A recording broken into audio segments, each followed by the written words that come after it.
नमस्कार. सादर करत आहोत ठाणे वार्ता. ठळक घडामोडी. घराघरात शिवाजी निर्माण होण्यासाठी आधी घराघरात जिजाऊ होणे गरजेचे. शिवभक्त मोहन शेटे.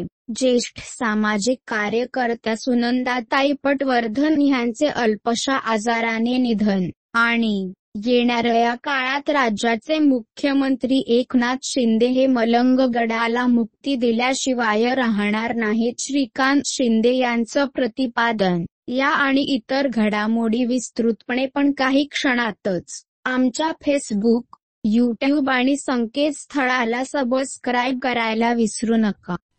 आपण पाहत आहात श्री स्थानक वाहिनी, ठाणे जिल्ह्याचं मुख्य व्यासपीठ. ठाणे वार्ता पहा श्री स्थानक वाहिनीवर.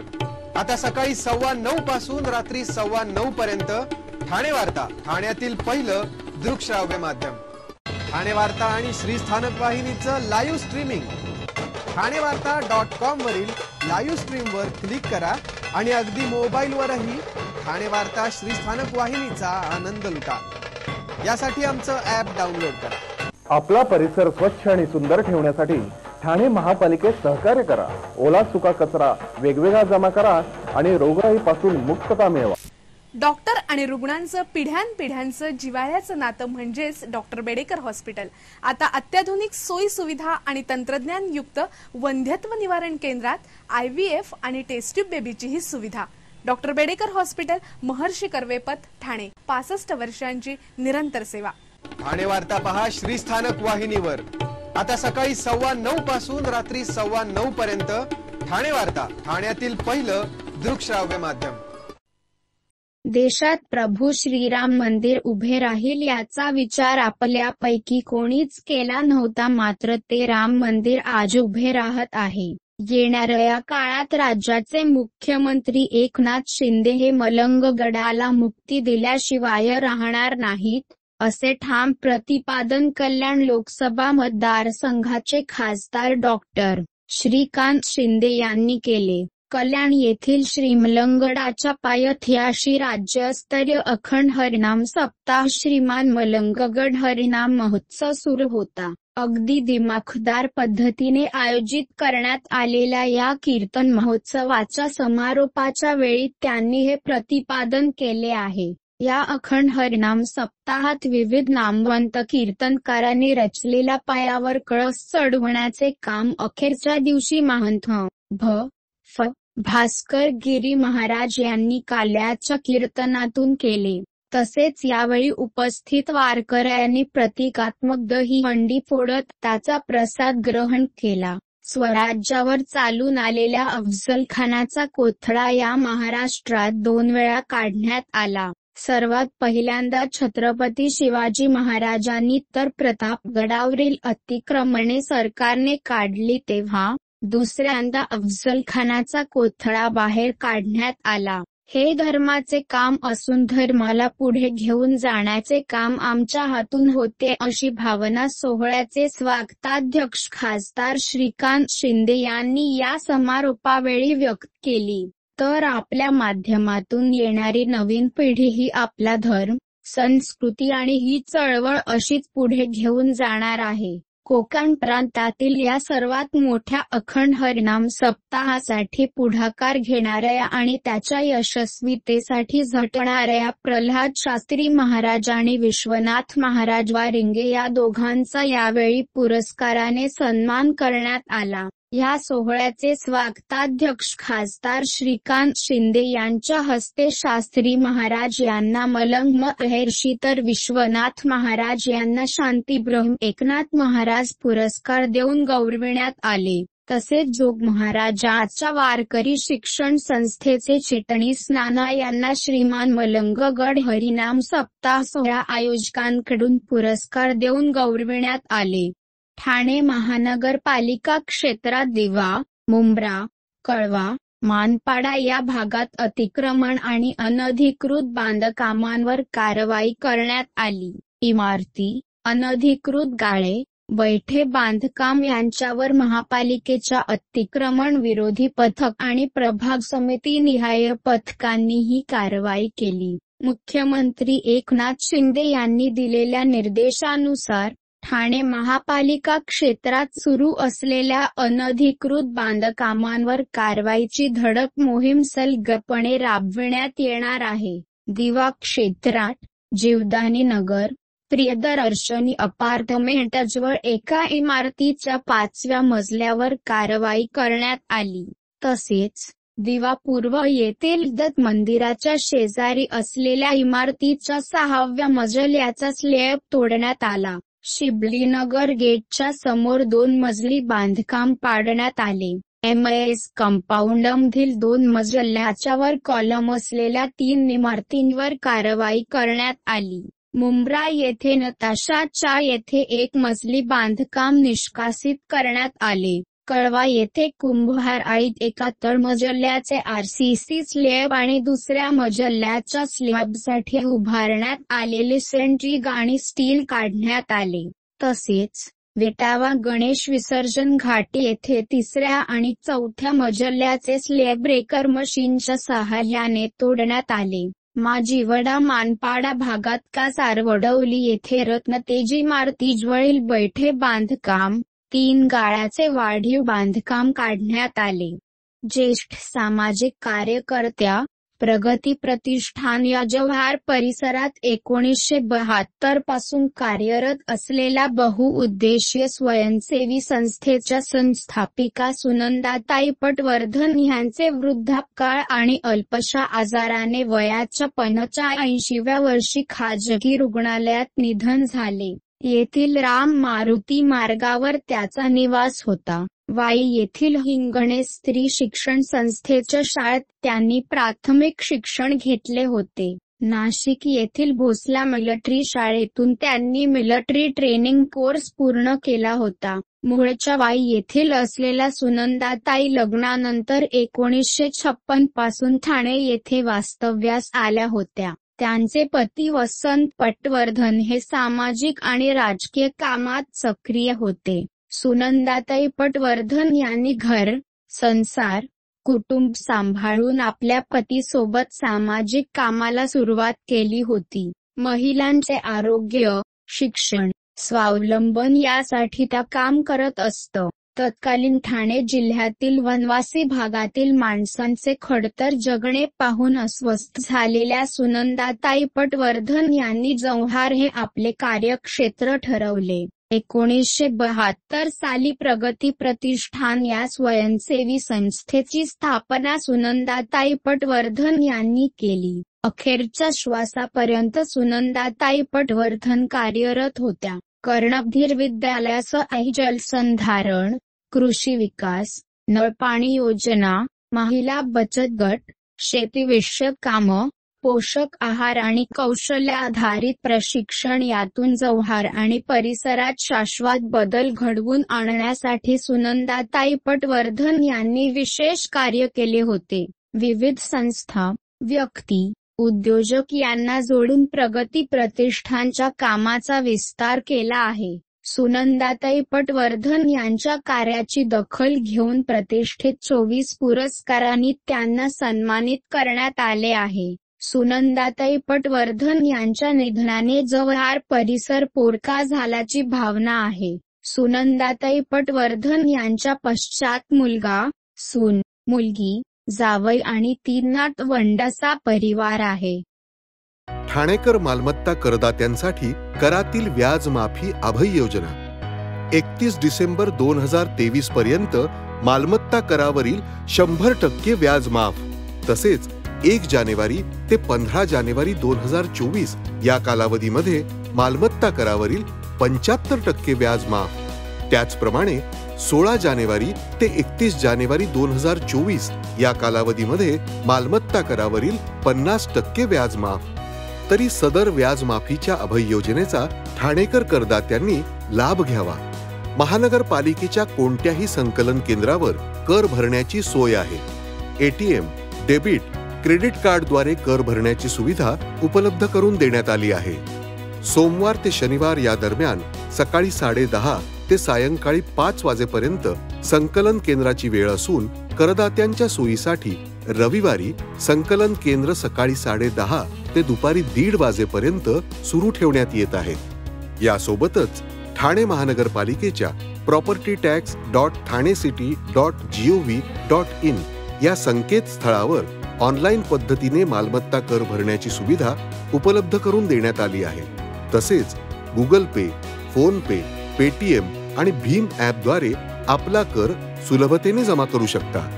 ठाणे महापालिका क्षेत्रातील सर्व करदात्यांना विनंती आहे की आपण या व्याजमाफी अभय योजनेचा जरूर लाभ घ्या आणि आपला मालमत्ता कर लवकरात लवकर महापालिकेमध्ये जमा करून महापालिकेस सहकार्य करा.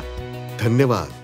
येऊरच्या पायथ्याशी असलेल्या निसर्गरम्य उपवन परिसरात ठाणे महानगरपालिकेच्या माध्यमातून आणि आमदार प्रताप सरनाईक यांच्या संकल्पनेतून बनारस घाटाच्या धर्तीवर बांधण्यात येत असलेल्या उपवन घाटाचे लोकार्पण मुख्यमंत्री एकनाथ शिंदे आणि अन्य मान्यवरांच्या प्रमुख उपस्थित 12 जानेवारी रोजी होणार आहे. उपवन तलावामध्ये होत असलेल्या म्युझिकल फाउंटन हे ठाणे जिल्ह्यातील पहिले म्युझिकल फाउंटन असून या म्युझिकल फाउंटनच्या दरम्यान राम मंदिराच्या उद्घाटनावर आधारित चलचित्राद्वारे 5 मिनिटांचा देखावा तसेच छत्रपती शिवाजी महाराजांच्या जीवनावर आधारित चलचित्राद्वारे 5 मिनिटांचा देखावा आणि ठाणे जिल्ह्याची जुनी ओळख ते मुख्यमंत्र्यांचे बदलते ठाणे यावर आधारित चित्रफित मराठी, हिंदी, इंग्रजी भाषेमध्ये दररोज ठाणेकर नागरिकांना अनुभवायला मिळणार आहे.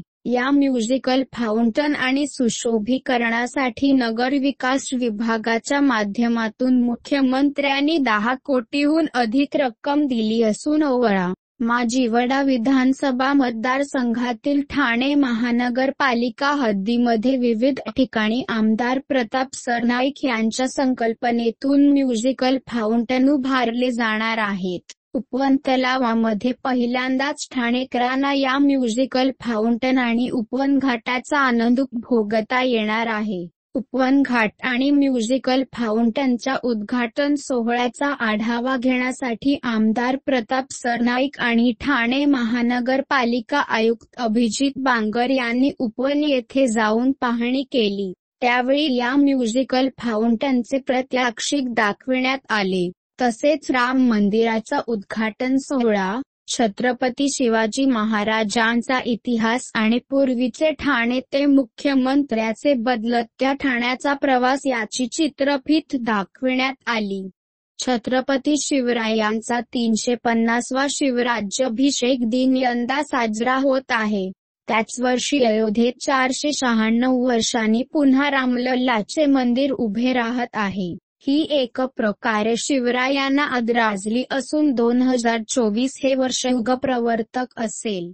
तेव्हा भारत आता जगाचा मार्गदर्शक बनणार असून याचे प्रतीक हे राम मंदिर असणार आहे, असे प्रतिपादन इतिहास अभ्यासक शिवभक्त मोहन शेटे यांनी केले. ठाण्यात सुरू असलेल्या 38व्या रामभाऊ म्हाळगी स्मृती व्याख्यानमालेत शिवरायांचा 8वा प्रताप हे दुसरे पुष्प मोहन शेटे यांनी गुंफले. आपल्या द्वेषपूर्ण व्याख्यानात मोहन शेटे यांनी छत्रपती शिवाजी महाराजांच्या पराक्रमांची गाथा द्वेषपूर्ण शैलीत श्रोत्यांसमोर उलगडताना 6 जून 1674च्या छत्रपतींच्या राज्याभिषेकाचे महत्त्व विशद केले. शिवरायाचा राज्याभिषेक म्हणजे जनतेप्रती स्वराज्यातील सार्वभौमत्व होते. याच शिवराज्याभिषेकाच्या 350व्या वर्षी अयोध्येत रामलल्लाचे मंदिर उभे झाले.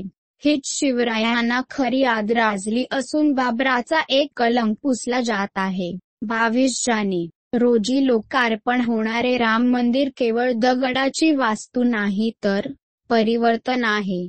जसा शिवरायांचा 50 वर्षाचा काळ युगप्रवर्तक होता, ज्याचे परिणाम पुढील 100 ते 150 वर्षे दिसले, त्याचप्रमाणे 2024 हे वर्ष युगप्रवर्तक असेल. अयोध्येत राम मंदिर झाल्याने संपूर्ण जगाला भारत गुरुस्थानी गेल्याचे बघायला मिळणार आहे. किंबहुना भारत आता जगाचा मार्गदर्शक बनणार आहे, याचे प्रतीक हे राम मंदिर असल्याचे शेटे यांनी सांगितले. छत्रपतींची माहिती विशद करताना शेटे यांनी संत परंपरा, सावरकर तसेच जेम्स डग्लस यांच्या साहित्याचे दाखले दिले. तसेच इस्लामिक, मोघल, पोर्तुगीजांना जेरीस आणणाऱ्या स्वराज्यातील गड किल्ले, डोंगरदऱ्या, आरमारातील पराक्रमाचा इतिहास श्रोत्यांसमोर शब्दरूपाने उभा केला. गोव्यात उभारलेले मंदिर तर थेट तामिळनाडू, कर्नाटक ते कटकपर्यंतचा मराठ्यांचा इतिहास सांगितला. पुढे बोलताना त्यांनी, घराघरात शिवाजी निर्माण होण्यासाठी आधी घराघरात जिजाऊ निर्माण व्हायला हव्यात, अशा प्रकारचे संस्कार होणे गरजेचे असल्याचे सांगितले. कोवळ्या वयात स्वराज्याची मुहूर्तमेढ रोवणाऱ्या शिवरायांनी वयाच्या 18व्या वर्षी राजगड उभारला. त्या राजगड किल्ल्याची उत्कृष्ट मॉडेल म्हणून जगात निवड झाल्याचे शेटे म्हणाले. शिवरायांनी नाणे, शकालगणना सुरू केली. मराठी भाषेचा शब्दकोश सुरू केला. अष्टप्रधान मंडळाची रचना केली. तेव्हा केवळ भूतकाळात रमण्यासाठी इतिहास नको, तर त्या क्षेत्रातील शिवाजी होण्यासाठी प्रत्येकाने शिवचरित्र वाचावे, असे आवाहनही शेटे यांनी केले.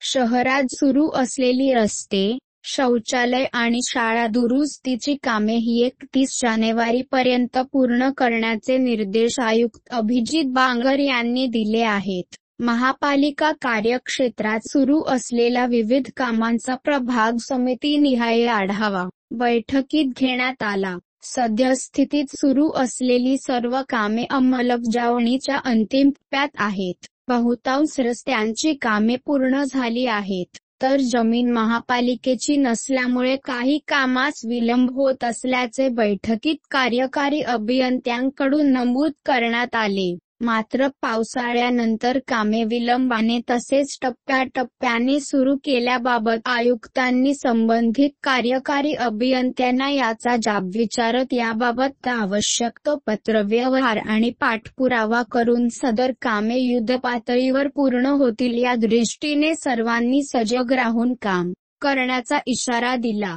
तसेच रस्त्यांशी संलग्न असलेली कामे cables, gas pipeline, drainage line, महावितरणची केबल्स आदी कामे तातडीने पूर्ण होतील यासाठी देखील संबंधित प्राधिकरणांशी पत्रव्यवहार करून पुढील कार्यवाही करावी असेही आयुक्तांनी स्पष्ट केले. काही रस्त्यांची कामे अत्यंत समाधानकारक झाली असून तशाच प्रकारची कामे सर्वांकडून अपेक्षित असल्याचे आयुक्त बांगर यांनी नमूद केले. महापालिका कार्यक्षेत्रात सर्वच प्रभाग समिती अंतर्गत विविध ठिकाणी शौचालयांच्या दुरुस्ती व नूतनीकरणाची कामे सुरू आहेत. या कामांचा दर्जा देखील उच्च प्रतीचा असेल या दृष्टीने सर्वांनी कटाक्ष ठेवावा. सर्व शौचालयाची कामे विहित मुदतीत येत्या 15 दिवसात पूर्ण करण्याची जबाबदारी संबंधित कार्यकारी अभियंत्यांनी पूर्ण करावीत असेही आयुक्त बांगर यांनी सांगितले.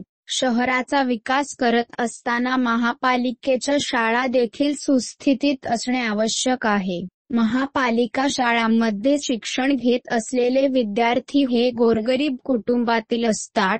या मुलांना देखील चांगल्या वातावरणात शिक्षण घेता यावेत यासाठी आपल्या शाळा इमारती या जागतिक दर्जाच्या असल्या पाहिजेत. यामुळे सद्यस्थितीत सुरू असलेले काम हे दर्जेदार होईल. यामध्ये कोणत्याही प्रकारचा हलगर्जीपणा खपवून घेतला जाणार नाही. सर्व शाळांमधील शौचालय देखील नियमित स्वच्छ राहतील याकडे लक्ष द्यावे. तसेच उर्वरित शाळांच्या दुरुस्ती आणि नूतनीकरणाबाबतचा आराखडा उपायुक्त शिक्षण यांनी तयार करावा असेही या बैठकीत आयुक्तांनी नमूद केले. आपण पाहत आहात श्री स्थानक वाहिनी, ठाणे जिल्ह्याचं मुख्य व्यासपीठ. ठाणे वार्ता पहा श्री स्थानक वाहिनीवर. आता सकाळी 9:15 पासून रात्री 9:15 पर्यंत ठाणे वार्ता, ठाण्यातील पहिलं दृकश्राव्य माध्यम. ठाणे वार्ता आणि श्री स्थानक वाहिनीचं लाईव्ह स्ट्रीमिंग ठाणेवार्ता.com वरील लाईव्ह स्ट्रीमवर क्लिक करा आणि अगदी मोबाईलवरही ठाणे वार्ता श्री स्थानक वाहिनीचा आनंद लुटा. यासाठी आमचं ॲप डाउनलोड करा. आपला परिसर स्वच्छ आणि सुंदर ठेवण्यासाठी ठाणे महापालिकेत सहकार्य करा. ओला सुका कचरा वेगवेगळा जमा करा आणि रोगराईपासून मुक्तता मिळवा. डॉक्टर आणि रुग्णांचं पिढ्यानपिढ्यांचं जिव्हाळ्याचं नातं म्हणजेच डॉक्टर बेडेकर हॉस्पिटल. आता अत्याधुनिक सोयी सुविधा आणि तंत्रज्ञान युक्त वंध्यत्व निवारण केंद्रात IVF आणि टेस्ट ट्यूब बेबीची ही सुविधा. डॉक्टर बेडेकर हॉस्पिटल, महर्षी कर्वेपथ, ठाणे. 65 वर्षांची निरंतर सेवा. ठाणे वार्ता पहा श्रीस्थानक वाहिनीवर. आता सकाळी 9:15 पासून रात्री 9:15 पर्यंत. ठाणे वार्ता, ठाण्यातील पहिलं दृकश्राव्य माध्यम. आपण आपले कार्यक्रम अथवा बातम्या आम्हाला ठाणेवार्ता@gmail.com या आमच्या ईमेलवर कळवू शकता. ठळक घडामोडी शेवटी पुन्हा एकदा. घराघरात शिवाजी निर्माण होण्यासाठी आधी घराघरात जिजाऊ होणे गरजेचे. शिवभक्त मोहन शेटे.